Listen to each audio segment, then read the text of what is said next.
This next question comes from Sharon, and she asks, how do I get the owners to pay more attention to digital marketing?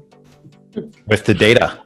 So take the time to go through the data and prove that it's actually working. So work with your agency to figure out, okay, here's what we're spending, here's the calls that are coming in. Like our team that listens to calls, you can start to find the holes where they think, okay, we're spending $5,000 a month in marketing, but we're only getting this much.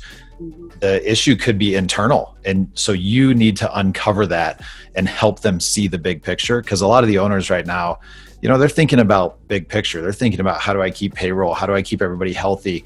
So do that work for them.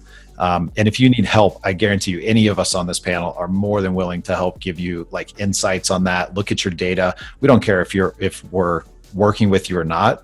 We're here to help with that right now. Yeah, and really ask them to put themselves in their customer shoes and start looking for your business online, because that's what people are doing right now when they need something.